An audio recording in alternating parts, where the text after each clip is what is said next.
All right, this is it. We will be done with Season 3 today in terms of our Guild Wars 2 personal story playthrough. I welcome the end of Season 3. I'm going to be glad to have this done. It really does, as I've mentioned so many times, represents kind of a low point in terms of Guild Wars 2 storytelling. Today is going to be a very interesting chapter for us. The last chapter of season 3 is kind of weird. Like it feels out of place. I don't know that it needs to feel out of place because we are wrapping up a loose end in this wonderful season 3 story they gave us. Um, but it feels out of place because the entire season honestly is exceptionally like disjointed and weird and there's so many things in this season that feel out of place. Um, There are some cool things though, and we will get into those as we get to them. They also tried some things that they hadn't done before, and while I don't know that they were successes, it was interesting that they gave it a try. So let's get started here. Season 3. Why is this always open? Leave my story alone. I mean, it's done. Why is it terrible? All right, one path ends. One path ends. Season 3 ends. What a relief. Commander, come in. Hello, how are you? Good, good. Me? Great, thanks for asking. Now that we've got the pleasantries out of the way, what's the deal with Balthazar? No news yet, but I had a thought. I'm going to talk to a priest of Balthazar in Divinity's Reach. Excellent logic. Been digging into the human gods since the Balthazar incident? That's some weird stuff. Since you're from there, I'm guessing you have some sway. Besides, those Reachers owe you big time. You saved the city. The Queen and Logan helped a little. Signing off, Timey. Talk soon. What an idea. What an idea. If we want to know what's going on with Balthazar, we'll ask a priest of Balthazar. The subtlety and uh, the nuance of season 3 just never ceases to amaze, does it? Our god is back. Well, the Ministry Guard is dousing them. Talk to Legate Minister Wee about their bail. Not to interrupt your riveting reproach, but look who it is. Care to spar, Commander? I'm itching for a worthy opponent. You know the rules. No fighting in the palace. Don't make me arrest you two. I need to ask you something, priest. Where's Balthazar? And what's he up to? If I knew, do you think I'd be here? No, I'd be out there with him, drenched in my enemy's blood. I hate to flirt with blasphemy, but Balthazar has changed. We're all expendable to him. He's the god of war. I don't worship him because he loves puppies. Commander, don't bother reasoning with him. He's drunk on faith. The only reason he understands is delivered by a fist. I bet you'd give me a run for my money, Countess. No sparring on palace grounds. Come with me, Commander. We need to talk. In private. Make it quick. I have to find Balthazar. Casimir told me. She stopped by before going into seclusion for contemplation. For now, I can help you. Okay. So I Do you think he'll come here? I hope so. let's see. And he's going to start talking. No. Okay, let's talk about this. So the priest of Balthazar is right. Excuse me. The priest of Balthazar is right. He's got a war. And was there some indication that he ever cared a lot about humanity? Was that his thing in the first Guild Wars game? I don't know that that's his thing, in as much as how he's packaged and kind of the dungeons that are associated with that and so forth. So I why did we believe? And really, none of the gods, honestly, are particularly benevolent. And then it's really interesting when Anise here is oh well, he's drunk on faith. It's not even really faith that is a term that we would like associate with like our world. Um, in the world of Tyria, the gods are a concrete, real thing. There's no faith involved in believe. Now choosing to worship, I guess, is while not an act of faith, is certainly an act of choice. But like you don't need faith to know that Balthazar is real. The commander has been face to face with him, um, and the existence of the human gods is accepted as real.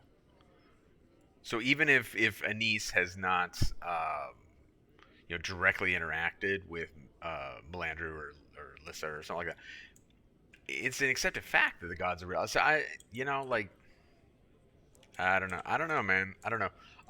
Do we need to stop Balthazar? I guess. And that whole dialogue, by the way, could have done without the chicken noise. Like that really takes away from, any credibility that the priest of Balthazar had. What's up, Anise? Oh, Balthazar. You realize what this means? I know. It's life-changing for many. But I think he's up to no good. And I've got to find him. I have a lead for you. The Eye of Janvier has been on the move, tracking aspects of Lazarus, looking for its masters. I know where the Eye is. Shocking.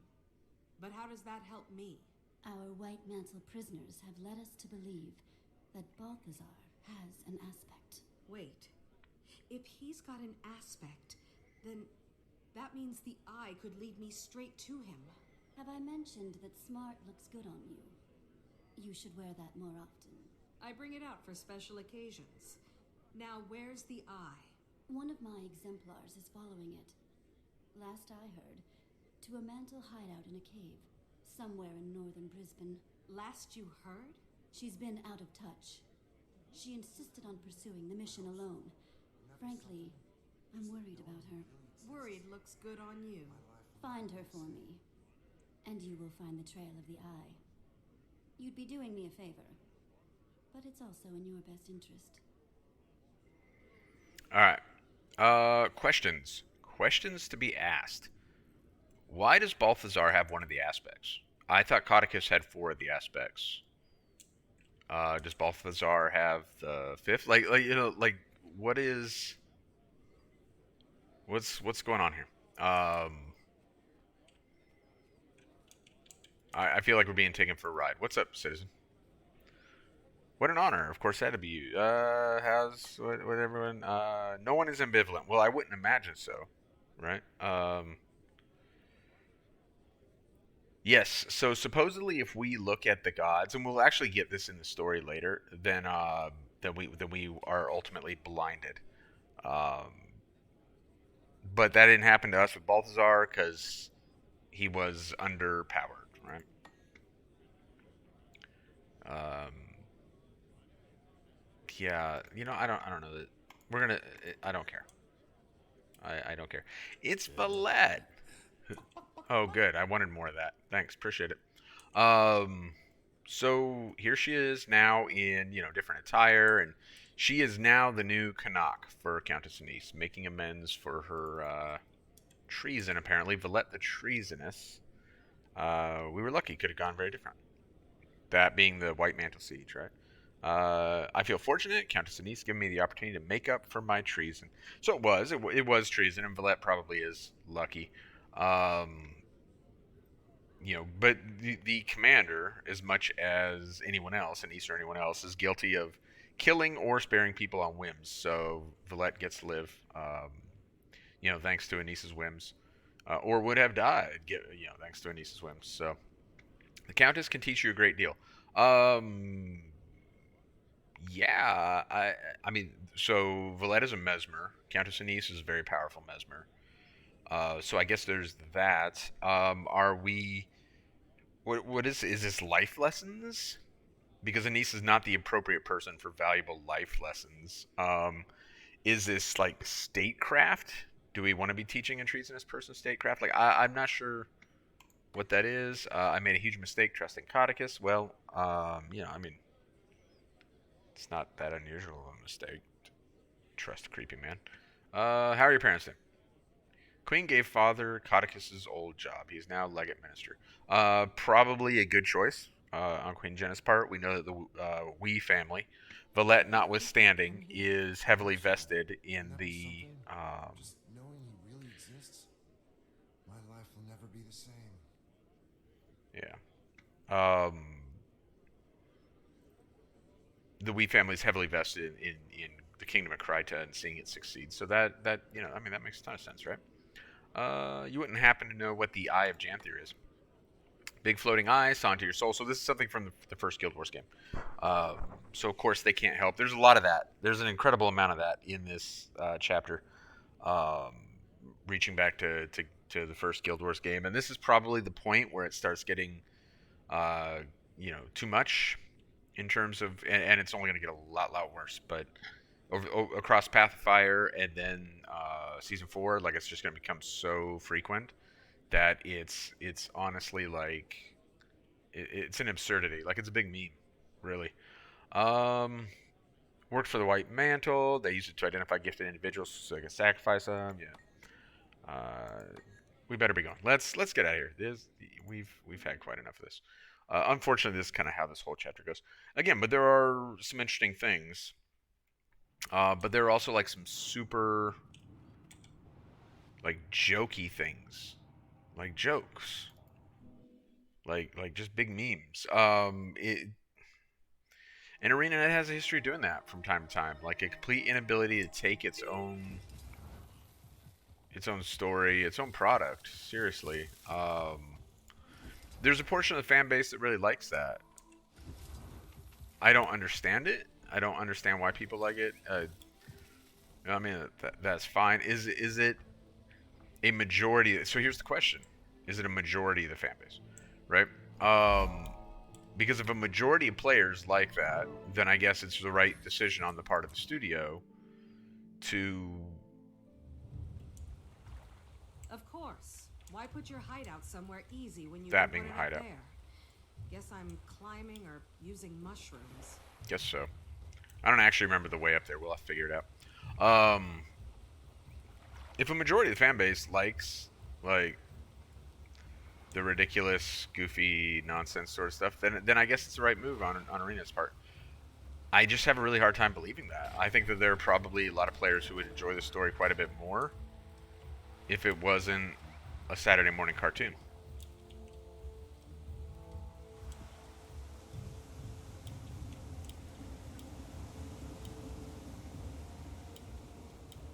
I don't think I've ever tried to do this without using mushrooms at all. The Dialogue's commander certainly suggests that you could, though, right?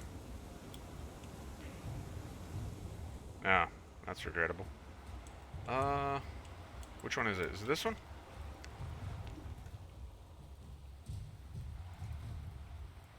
I don't think it's this one, though. Yeah, that launches me back down. Oh, good. That was a strong decision on my part.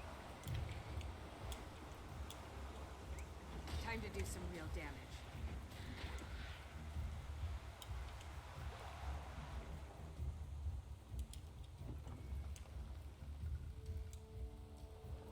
Nope.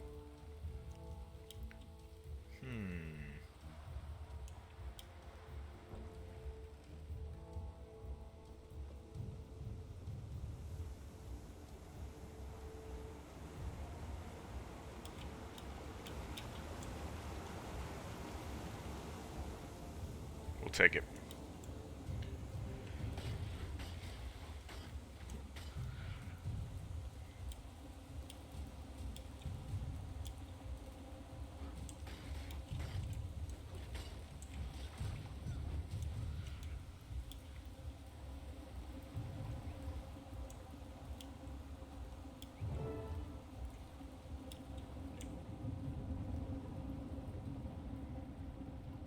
Who built this pipe? Did they use mushrooms to get up here? Did they use mushrooms to bounce way up here while holding giant pieces of steel? I have questions. Time to do some real damage. What sort of trap is this? Alright, so what they're doing here is they're introducing us to a mechanic that we're going to need as we advance through this instance. The traps are well, there are a number of things that are like triggered or Some real damage. you know, activated. Whoops. By throwing bloodstone shards at him. So Hurts, doesn't it? a thing that we're going to need to know. Nothing like a I keep train of reacting to that bodies way to too lead slow. you to your quarry. Get back here, Initiate. Why does this body have like glowing stuff? Oh, it's part of a collection. I mean, I hate that kind of stuff. I don't even. Where's that book? Gone. Dunzo. All right. So there are a number of different achievements. As we can see, there's 3 of them up now. I'm not going to be actively pursuing any of them. Well, well, what have we here? Need some help? As long as you're here, Commander. You know who I am. Everyone knows who you are. You notice those glyphs? They seem to react to bloodstone. Conveniently, they have stockpiles of it here. Are you going to get me out, or must I do everything myself? I've seen traps like this. You have to neutralize the glyphs with that bloodstone. Okay. Alright, I'll do that. Thank you. Let's see if I can remember how to do this.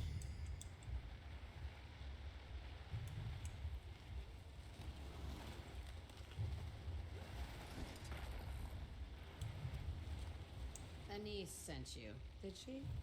She's such a worrywart. I need to find the eye. She said you were tracking it. Oh, she did. She's crafty, that one. Throwing us together like 2 paupers in a coffin.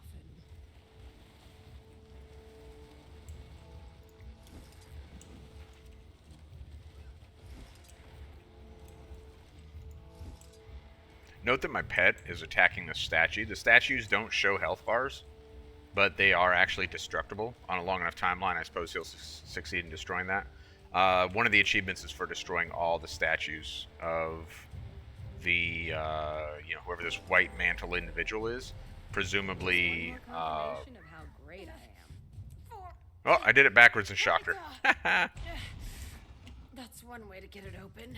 Well, that's what you deserve. Definitely not the best way. Okay, it's been fun. I can brag that I fought beside the world-famous Dragon Slayer. But now it's over. Off you go. You can't get rid of me that easy. Oh, all right. If you insist. We should split up. You can have the big burly door. I'll take the small one. No, we should stick together.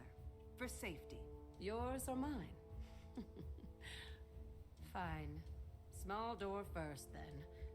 But I'm in charge. You take point. This door's warded. Stand back. I'll get it. So why are you following the eye? It's a hobby. I'm a collector of Mersat memorabilia. Aspects of Lazarus, to be specific.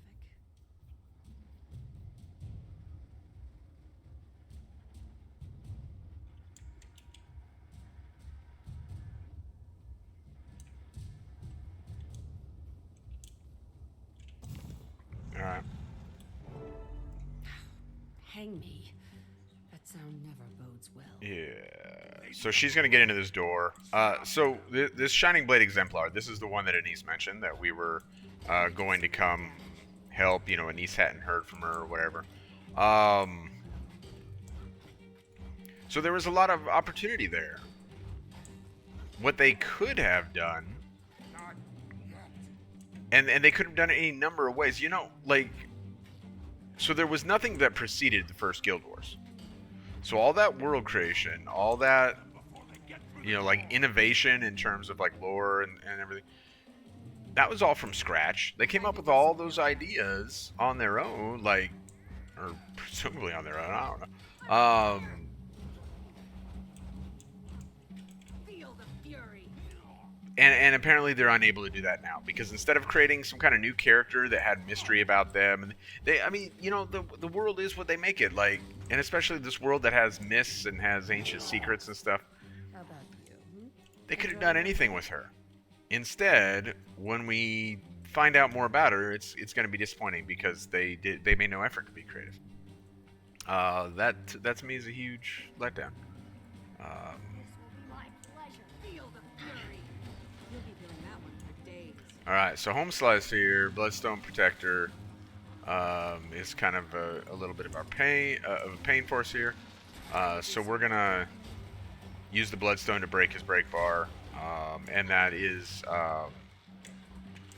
another kind of foreshadowing to tools that we're gonna need as we advance through.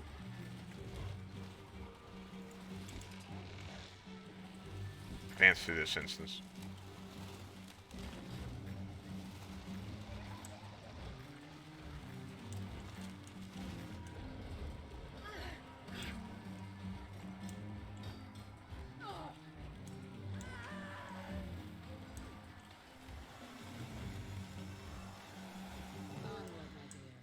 The fate of Kryta is in our hands. Hold on. So you're collecting aspects of Lazarus? What do you plan to do with them? That's classified. Civilian. You could have just said you were locking them up somewhere safe. Now I'm even more curious. Curiosity killed the commander. There's one shard left. Let's keep moving. Would that really have satisfied the commander? If that would have satisfied the commander's exceptionally stupid. It's like discovering that someone's collecting lost Russian nukes, and when you ask them what they're going to do with them, I'm going to lock them up somewhere safe. Oh, well, in that case, like, by all means, continue. This one looks a little more complex. The commander is exceptionally stupid. Hope Like, you brought a book. we just have to accept that. I don't remember if we get attacked or if she just opens this up like quick. Genuinely don't remember. Here's hoping you just open it up quick, Exemplar. I'm better at this than I Yeah. thought. Let's go. Whoever wrote her wrote Canuck. I genuinely suspect that. They have many of the same nuances in terms of kind of like what they think is clever or funny or whatever.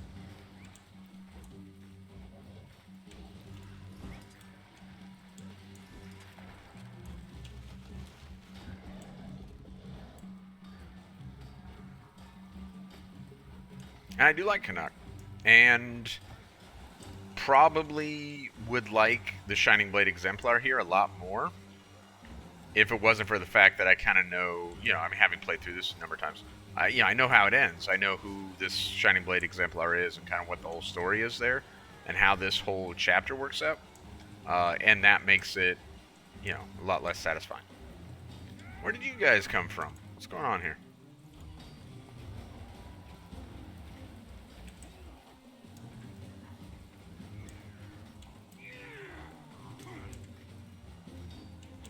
Man, she is of no help, is she?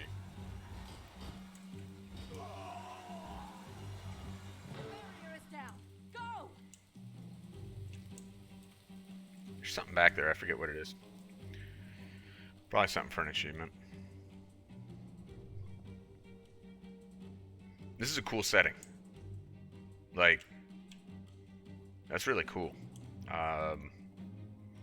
It's a shame it only gets used for this instance. that it wasn't put to good use. You will not pass. This is the legacy of the White Mantle. Don't be silly. Your only legacy is blood and suffering. Before we deal with her, we need to take down these barriers. It will be my pleasure. Alright, so these little dudes also drop the fragments. So that's kind of our ticket to taking care of this business. The fragments do generally, like in Lake Dork, for example, kind of disappear faster than is desirable. But fortunately, there's like a lot of them, so not a crisis. There we go. I'm not sure they disappear quite as quickly in this instance, though. I think they persist a little bit longer, which is a good thing for us. Time to do some real damage. Hey, man, get up.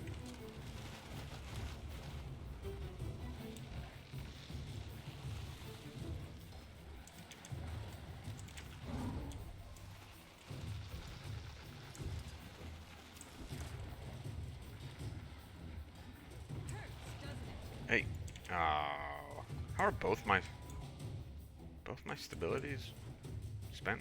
I'm terrible at this game.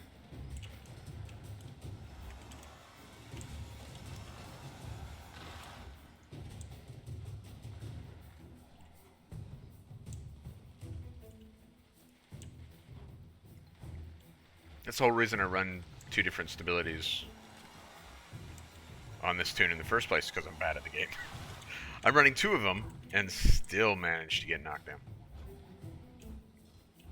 Alright, so now we see, remember a minute ago, the puzzle where the Exemplar was like locked in the puzzle there?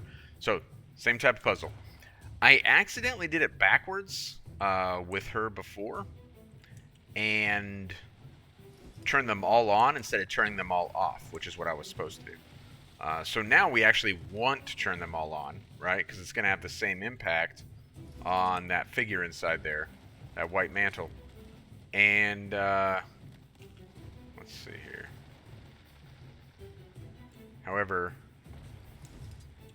I think I'm botching it up. Oh, maybe not. Do we just have the one side?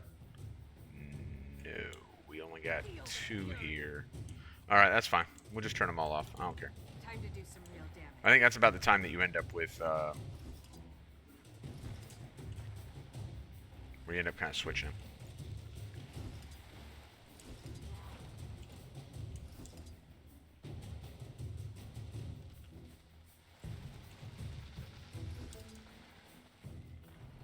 Ah. Drown you in your own blood! Oh, gods.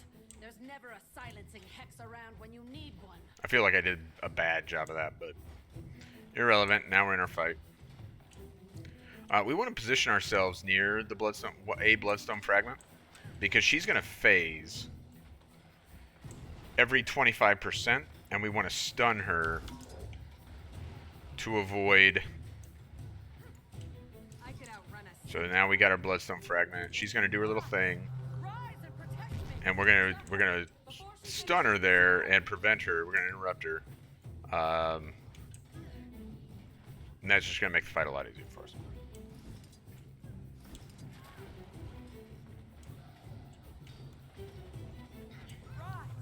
Rise and protect me! Stop her before she finishes the spell! Yes, I got it.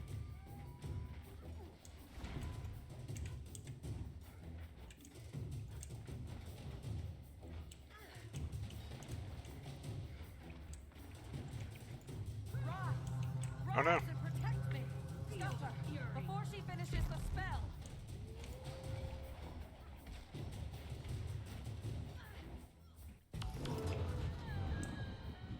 There we go. I'm starting to think you enjoy these traps. It's a chance for me to sit back and watch you work your magic. Let's make this quick. The eye is on the move, and we need to find it That's again. that thing, which is now bouncing. Here, Gone. It's classified. I deserved that. You tell me your plans, and I'll tell you mine. Honestly, I can't. I took a sacred oath, crossed my heart, and hoped to die. And I would die. And if I swear not to tell anyone, cross my heart. The oath we take is far more intense and binding. Not something you seal with a pinky swear. We'll see what a niece has to say about this. Oh, yeah, that's right. Take that, you. I'm gonna go talk to Anise. So this is one of the aspects of Lazarus. So I thought Canuck had 4. Or not Canuck, Codicus.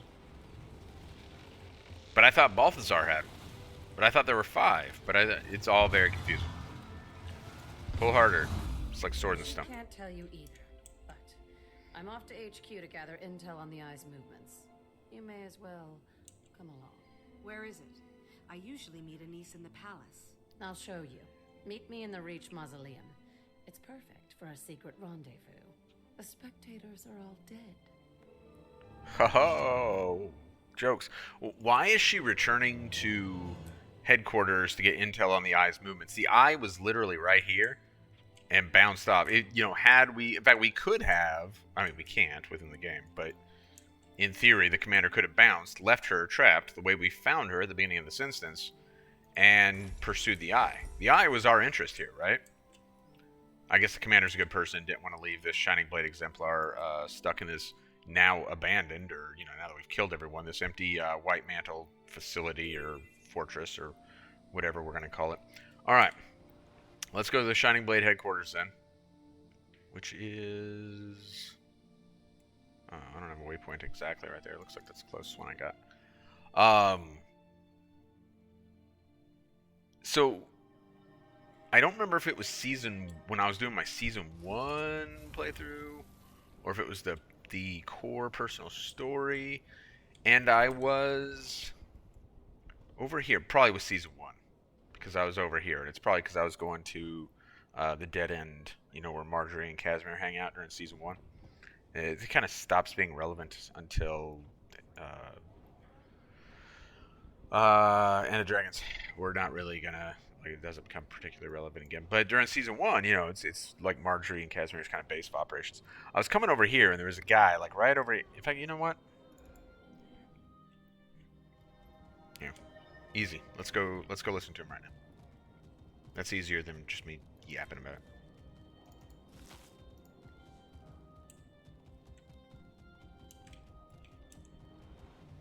Oh.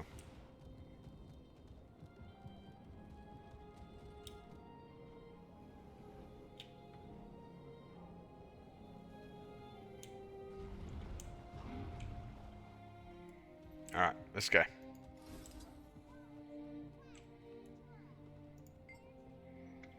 Strange sound echoes in the darkness below. Could all those stories about drakes in the sewers be true? And so there were, and then there's some dialogue.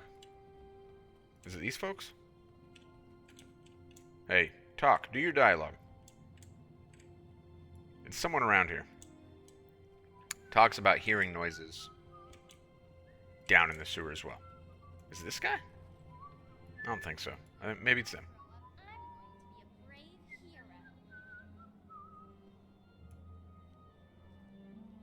Man, that face is one of the... People actually use that on characters. There's something similar to that. Terrible.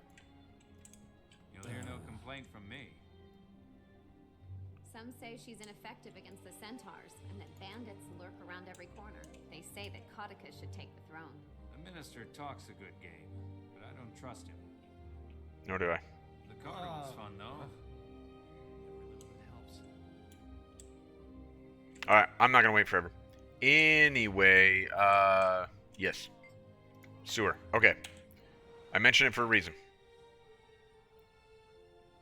Yeah, I wish I had that waypoint. Maybe we'll grab it on the way. Yeah, let's grab it on the way. A logical decision.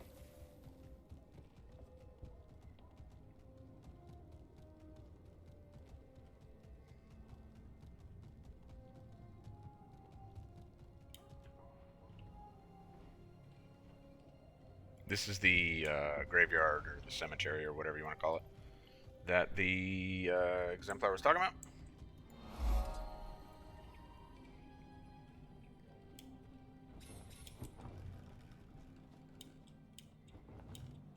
I never even think about how to get these vistas anymore, besides like gliding and mounts. Like all these core vistas, there were ways of getting them. Before any of that stuff. Like I did map completion 9 times or 8 times, 8 or 9 times before Heart of Thorns even came out. Now I just like forget about all of it. Whoop! I accidentally glided. There we go. That's how you do it. Okay.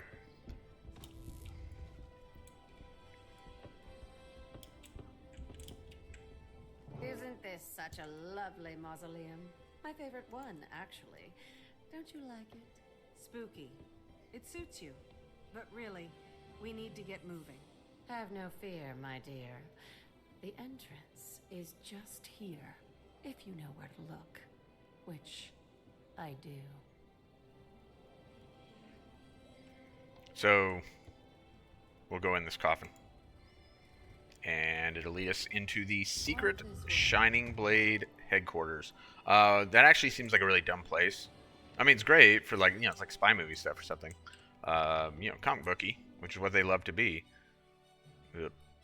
Incredibly stupid in reality, but... Alright. So this is cool. Now we are in those sewers. Which, by the way, gross. That's sewers. Like, that's sewage. It looks cool. It's lovely. But they have their home in the middle of the city's sewage. They're not their home. Their headquarters. This is the Shining Blade headquarters. The secretive society that protects Queen Jenna, etc., etc. Probably an appropriate image for their little anteroom here. And then we got Divinity's Reach, and that's supposed to be Divinity's Reach too, I assume. Let's see, what do we got here? I don't know if that's supposed to be anything in particular. I mean, a lot of this stuff was created at, you know, at launch. It's probably concept art, honestly. We got like a little barrack space here. Wow, look at that. Is that supposed to be Cantha? We'll see eventually. What do we got over here? I got like some Northern Shiver Peak stuff. There's the Priory. That's actually got like too much shine on it. I can't see what it is. Anise, your exemplar is an idiot. Yeah, your exemplar brought me in. I came to ask again what you plan to do with the aspects. Exemplar Carita. Yes. Oh, she has a name. That's her name, is it?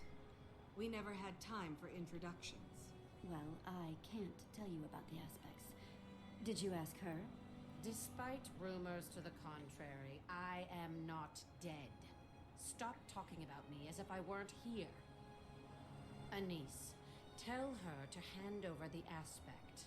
The commander wants to know what you plan to do with them. I'll take the oath if that's required, but I can't entrust the aspect to you until I know it won't be misused. You told her about the oath. Talking about the oath won't kill me. Just telling the secrets. Besides, she wouldn't shut up about it. You're not Shining Blade. We'd never allow you to take the oath. Actually, I think it's a wonderful idea. I can imagine no more trustworthy and useful a person to have on our side. What? Follow me, Commander. Allow me to introduce you to the Shining Blade's inner circle. So I genuinely think that this was just added as filler. I think that all this was like, we gotta get to Pathfire somehow. We have an entire Living World chapter that we have to like fill in. It's just an oath of secrecy, right? There's more to it than promising to keep our secrets. The magic involved requires igniting certain of your emotions. What do I have to do? I can't be at the Queen's beck and call. I have an important mission to complete. You will be an agent at large. You will have special freedoms, so long as you are not working against Kryta. Okay. Yeah, so I think so much of this chapter is actually just filler. It's just, hey, we need more Living World to push out. One more chapter. Find a way to put it together. And we'll definitely see that when we get to the map for this chapter, where almost all the story we do on the map is completing all the hearts on the map, which is kind of annoying. Exemplars, your attention. I bring before you one who wishes to take the oath of confidence and support the Shining Blade in the interest of expediency. Are there any among you who do not know who she is? Okay, a number of these we should have seen before in various like story. All of them, I think, we will have seen in various story chapters already. Elon, Taeli, Mahid, Celia, Calden. And on Queen Jenna. Blessings on Kryta and Queen Jenna. Exemplar Mahid, would you lead us, please? It would be my honor. Commander, do you freely submit yourself to be cast into the fires of the blacksmith's forge? I do. My fellow exemplars, will any among you speak out against this petitioner? I will. I point out that she has not come up through the ranks. We have only hearsay upon which to base our judgment. Hear me. I vouch personally for her honor and sincerity. I have watched her for many years. You've... what? I do like the commander's response there. Appropriate response. I know the many sacrifices she's made to defend Tyria. I have witnessed her integrity. At a time when elder dragons endanger the whole world, Kryta must make uncommon allies. I trust this defender of Tyria. Drastic times do call for drastic measures. I withdraw my objection. Anyone else? No? Then let us proceed. It's like the whole thing is obviously like staged and so forth anyway. Like the objection was necessary for the right to proceed. By the tempering of her metal.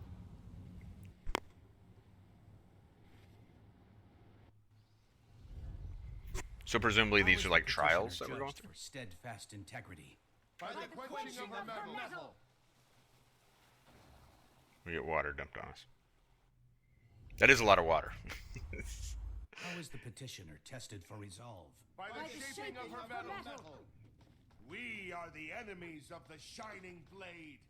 You will reveal all their secrets to us. You will, or your life is forfeit. Then I will take my sincerity to my grave. You are wrong. Like what's up? Like the voice acting is obviously intentionally like ridiculous, and that's going to be a common thing throughout this entire instance. Prepare to experience a dark moment in our history. This will birth empathy in your heart for the Shining Blade. Fight like your life depends on it, and stay alive as long as you can. All right, I'll do my best. You be Shadow for once. Fine. Ahem. Welcome, members Unreal. of the Shining Blade, to the Henge of Denravi, our sanctuary from the White Mantle. Yes. Welcome to Is that a top you can get? I don't think so. Critical battle plans. Can you get that outfit anywhere? Like some of this stuff, I'm not sure where Behold, my white mantle friends. it comes from. It's the Shining Blade, just as I promised. Marcus, what dastardly betrayal is this? You sold us out to the White Mantle? How could you? I will slit your traitorous throat. To arms! Kira, get Okay, so this is supposed to be a duplication or replication of Time to do some real damage. events that took place in the first Guild Wars game, which did involve the White Mantle and Shining Blade and that whole story, which is it's relevant to Guild Wars 2, but it is lore from the first game. But again, this all like throughout this, just as we saw in the previous little moment or little piece, it's like nobody's really taking this seriously. Okay, yes, you can be downed and you can die during this instance, but you're ultimately going to anyway. Or I don't know, maybe if you're doing this with like a 5-man party or something, maybe not. But solo, I've never lasted like a long time. I got the achievement for lasting a certain amount of time, but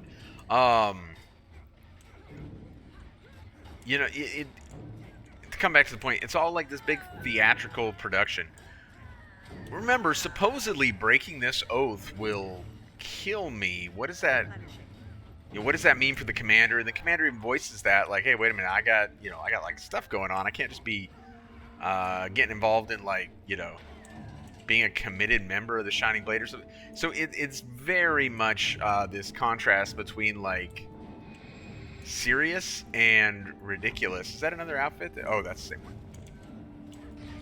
I hate it when they put NPCs in outfits or armor that you cannot obtain as a player. Super annoying.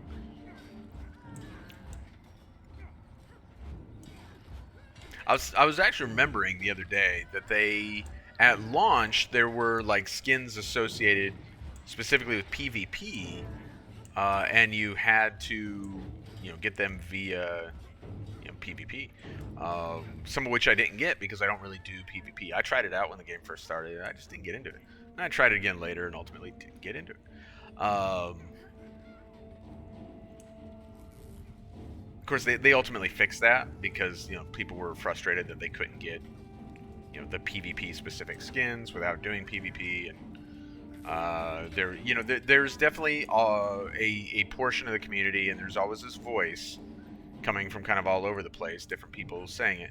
I shouldn't have to play game modes I don't enjoy to get XYZ, which I really don't like. Even though there are game modes I don't enjoy, there are things I don't play. PvP stuff, for example. I do World vs. World from time to time. It's been quite a while since I've done any though. I still find it like really preposterous that the folks will kind of promote that. Like, I should be able to get what I want in the game without The White Mantle doing Gods XYZ. have killed us all. I hope Shadow got away. So much death! All of it. Well played, Ridiculous. my dear. I suspected you had a sense of the dramatic in you. Don't get too comfortable. The next trial won't be as leisurely.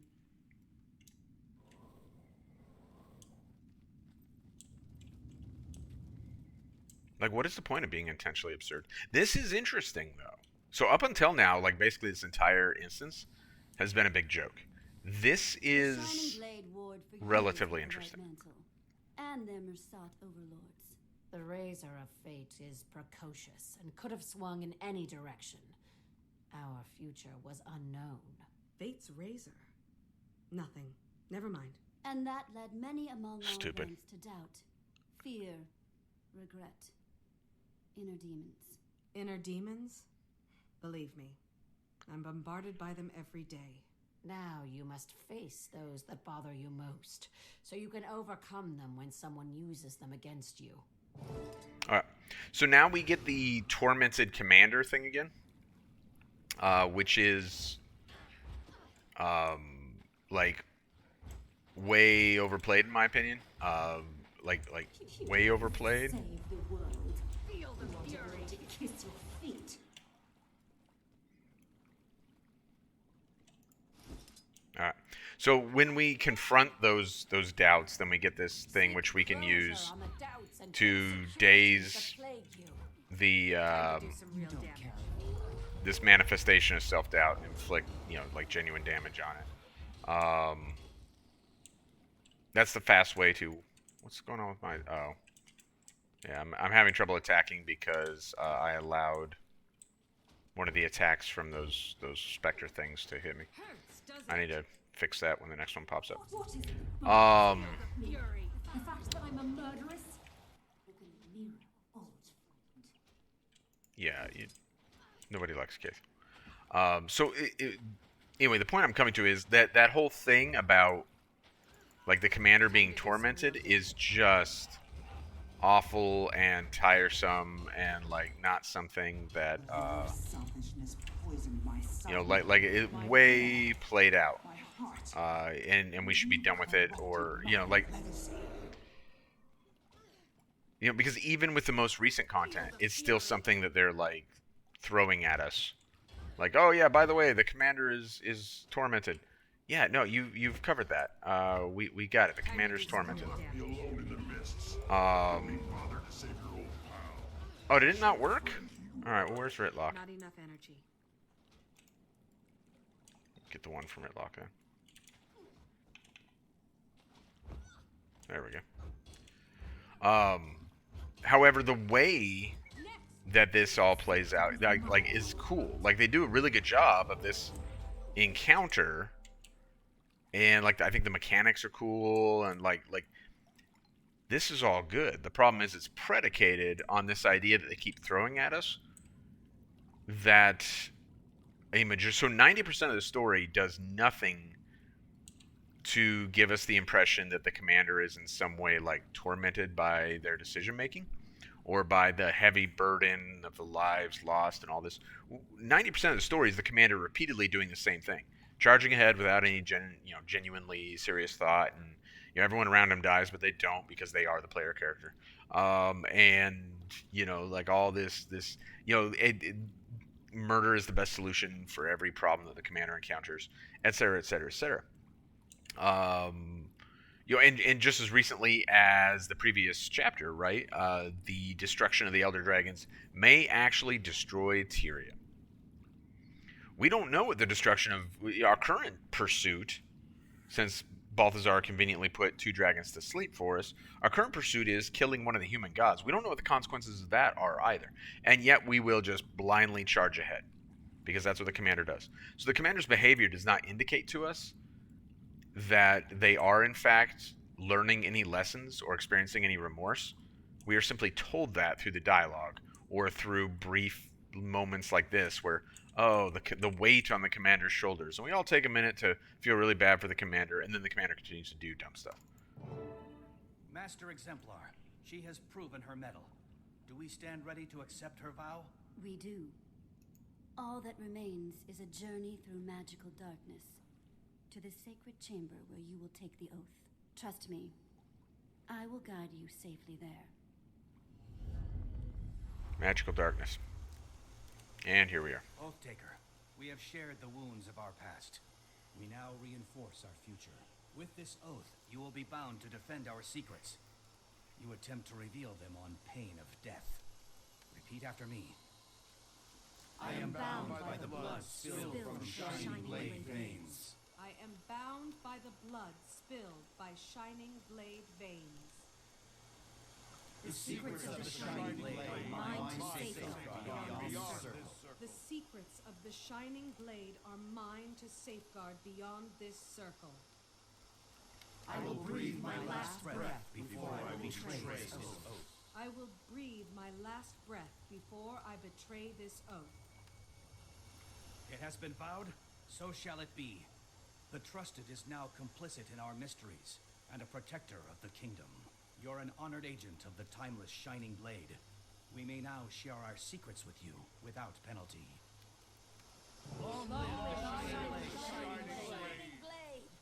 Alright, now we're a member of the Shining Blade, apparently. Although we did actually mess up once on the oath. I don't know if that was intentional or just if it happened during the voice acting or whatever.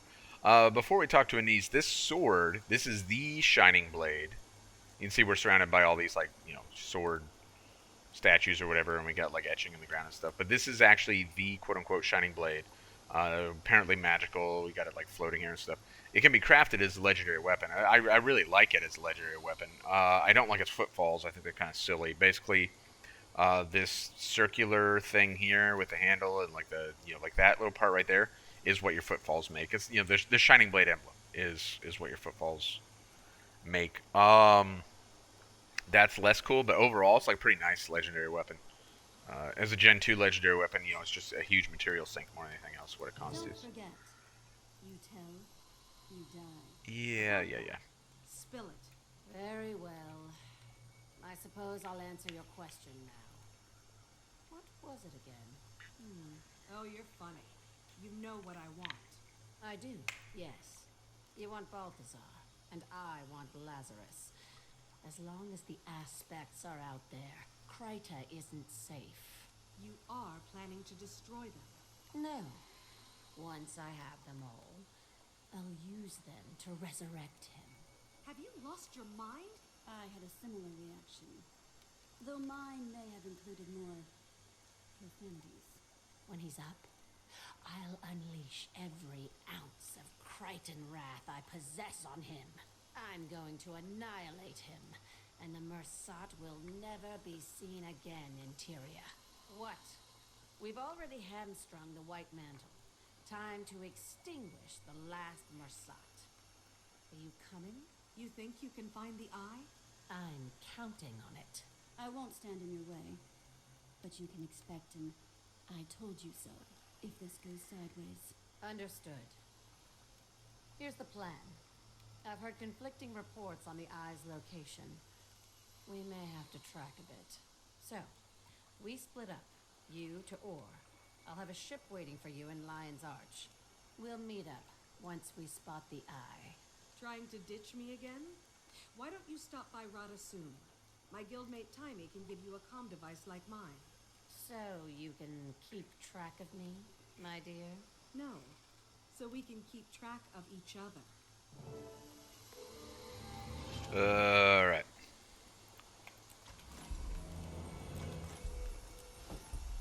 So, off to Ore. So I'm still confused on the aspects of Lazarus. That's still not clear to me. I don't remember if it's clarified as we advance through the story or not.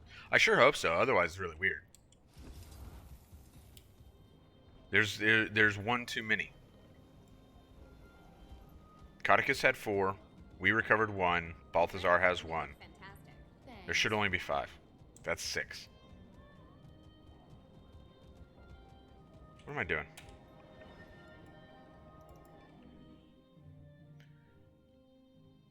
Alright, it's Lion's Arch.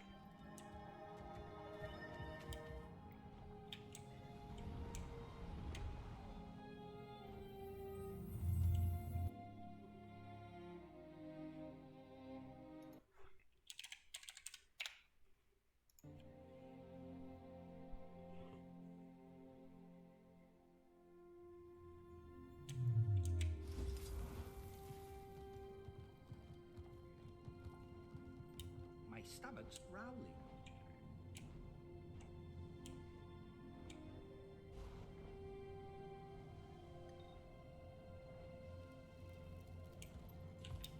May I bother you for just a moment? Nope.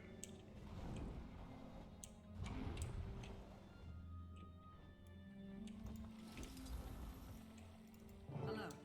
I'm the passenger you're waiting for. The Shining Blade is providing me with passage to Ore. I'll need your boarding token. I don't have a token. I wasn't given one. Hold on. I know how to straighten this out. Exempla Carita, come in. There's a Shining Blade agent here forbidding me from boarding the ship to Ore. Ooh, so formal. Is the agent there with you, Commander? I must receive a proper boarding token. I have my orders. Agent, this is Exemplar Carita. The commander is on a Blade mission. You will transport her to Ore. Code SBEJ1998. You don't have to shout. Yes, Exemplar. I apologize. I didn't realize. You may board at will. Yay. So apparently, if I remember correctly, there was conjecture about whether or not SBEJ 1998 had any significance, and I think the studio actually addressed it. Why is that not working? There we go. I believe they explained it about why they chose. Not that it's like particularly significant, but I think it was addressed. It's probably on the subreddit somewhere if you were to search way back. We just docked Years in and years. Ore. Thanks for the ship. Have you found the eye?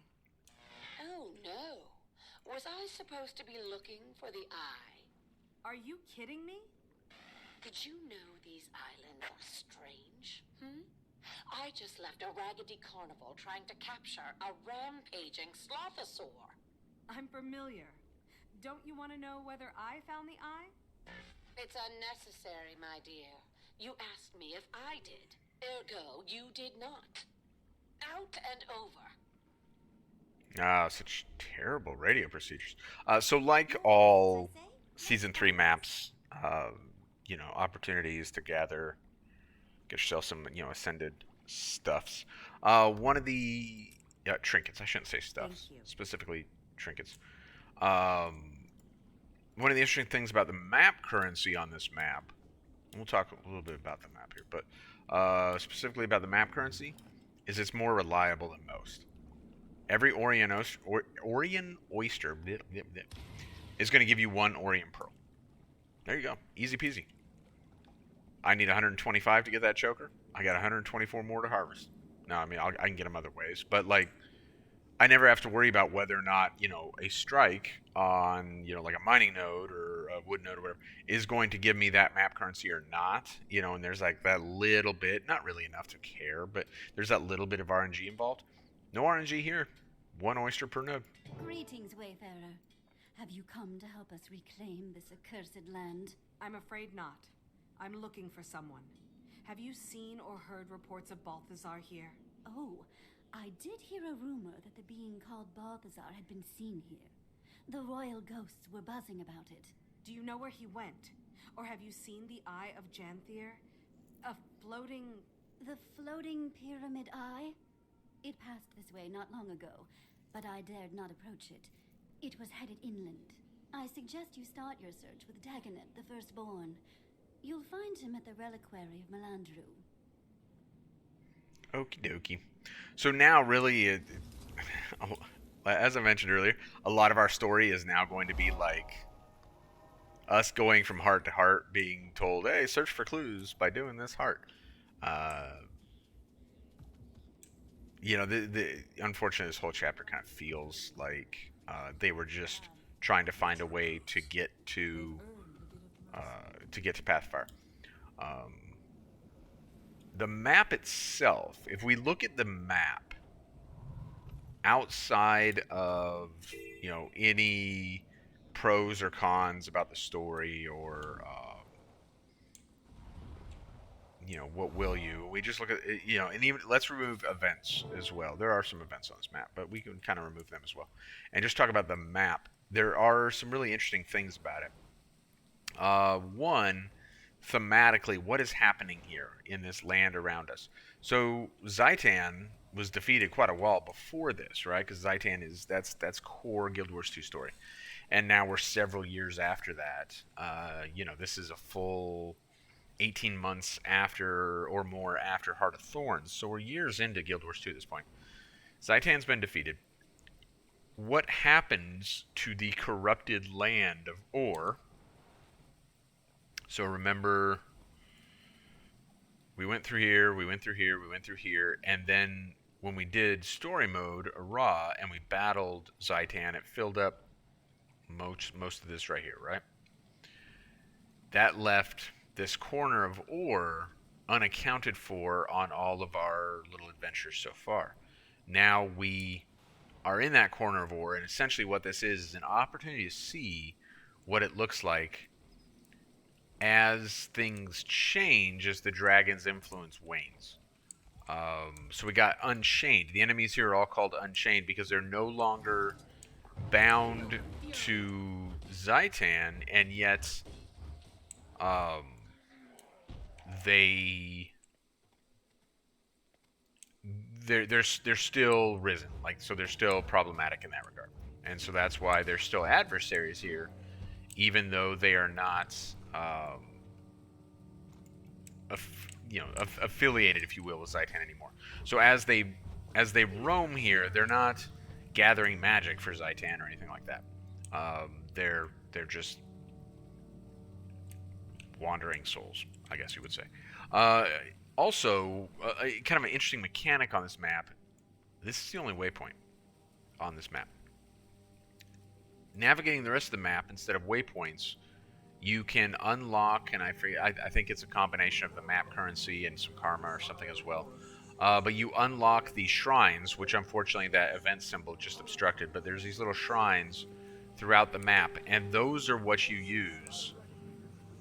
And functionally, they're waypoints, but they tried introducing something else. So, and it didn't really take, because we'll only see that again one other time. Remember how last chapter we had the Okar's Reach? Super cool, and I said unfortunately there's only one other map you'll ever use it on. That same map happens to be the one where we will see shrines like this as well. For whatever reason, the last chapter of Season 4, they saw fit to bring back some Season 3 stuff and just kind of toss it in there. Not sure what prompted that decision.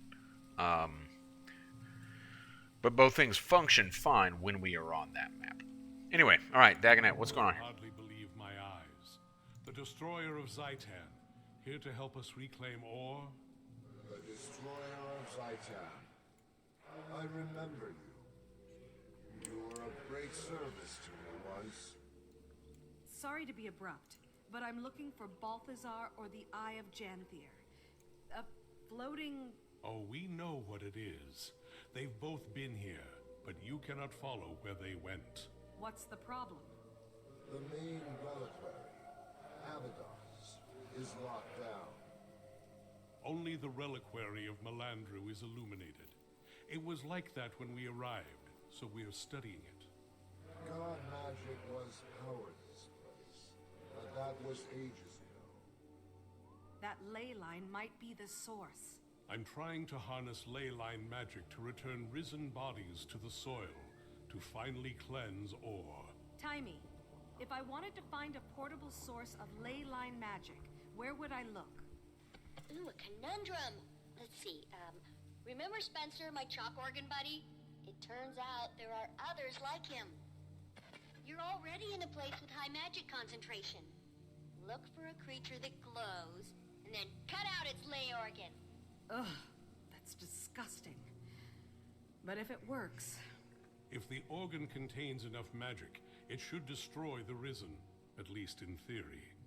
Antagonist, when did it become acceptable to carry a child locked in one's pack? It's a very good question, King Reza. When did it become acceptable to drag a child through all kinds of horrible catastrophes and war-torn areas? These are good questions. I'm glad King Reza sees some sense here. Firstborn Dagonet, being a firstborn, doesn't really consider it to be important. He's above such things. So we should recognize Reza, right? Going back to the cleansing of Ur, when Traherne engaged in the cleansing of Ur, it was King Reza he interacted with, right? So that's why King Reza is happy to see us, and he's like, yeah, you're the guy I want to see here, or whatever. That's what that has to do with. So we need to kill ley line scavengers and use their magical organs to reclaim dead corpses. So kind of two tasks there. There has to be a dead corpse, which we will turn this illusionist into.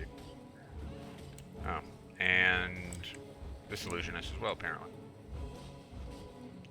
And then there's our scavenger. Take the ley organ. And we got a few different options here.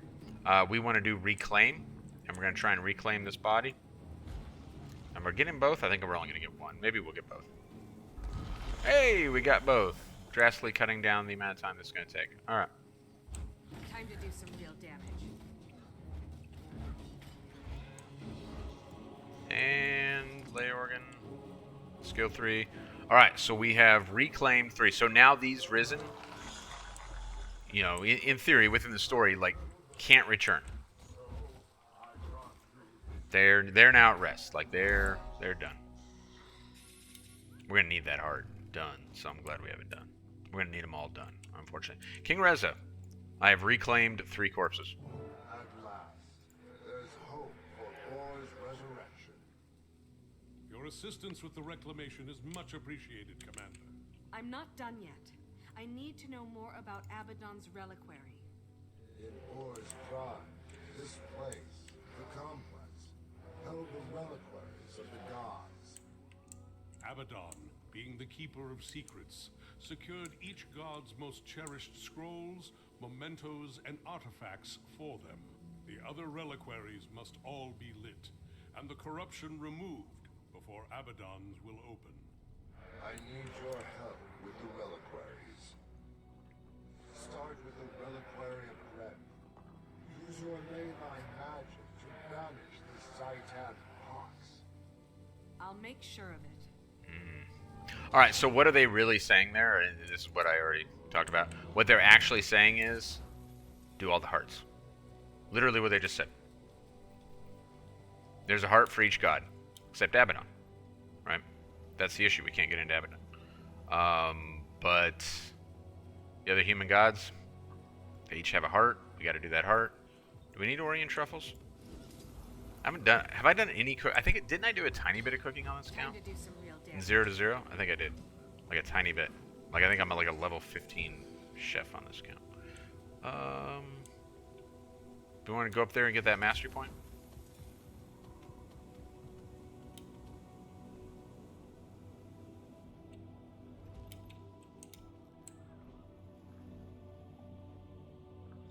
I genuinely forget how you... Oh, I don't have the ability to do the thing. Oh, there we go. We can land right here. I've forgotten how you get all this stuff without mounts.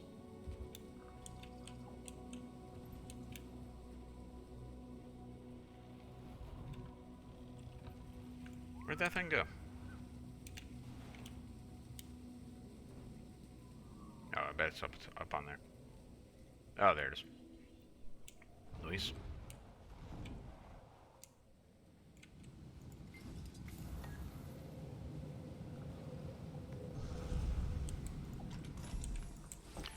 Now, I got that, but truthfully, I'm probably never going to do that. This would be one of the last masteries I would ever train. Completely pointless. Alright, but I can use it. It counts as Heart of Thorns, so I can use it for, like, It's a Lore, Exalted Lore, etc., like, you know, of much more interest. It takes 12 mastery points to do Leyline Gliding, which is a pretty unnecessary mastery now that we have Skyscale, but just the same, like, What? I don't have a sickle? Just the same, still more useful to us than... Well, no sickles in there. I don't know why I did that. Of more use to us than the what was it, Siren of Ore or whatever it was. That not a useful mastery.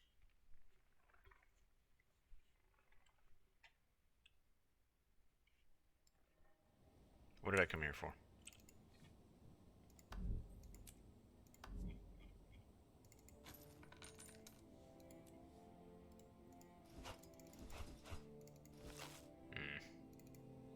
Affirmative.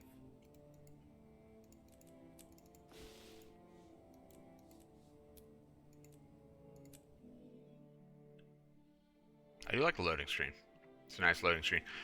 So that image was actually was kind of like previewed before this chapter, and people were under the impression, given because of the sail on that boat in that loading screen, there were players who were pretty confident that we were going to be going to Cantha. Now, eventually we did go to Cantha, but obviously not in this chapter, right? All the woes of my world started in Creta. Lisa involved us in the war between Creta and Ascalon, leaving our home vulnerable to the Char, or sank as a result. If my actions here today can ease your pain, then I'll consider it a success. My attempts to illuminate the reliquary have proven fruitless. Zaitan's plaguing magic lingers. I can't awaken the grounding crystals. How long will that wretched dragon's influence be felt? I may be able to help. I will accept any assistance, even from you. Godspeed. Alright.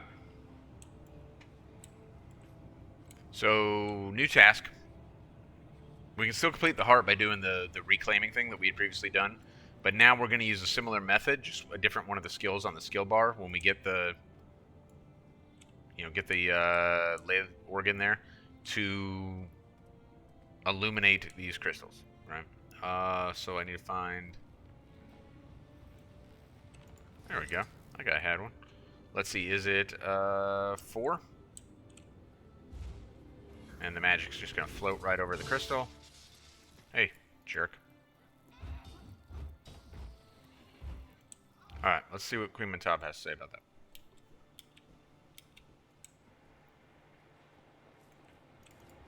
You've done it.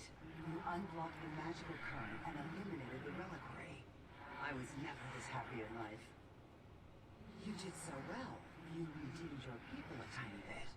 Now be gone from my sight before I change my mind. Jeez. Queen Mentab kind of worked up. Alright, so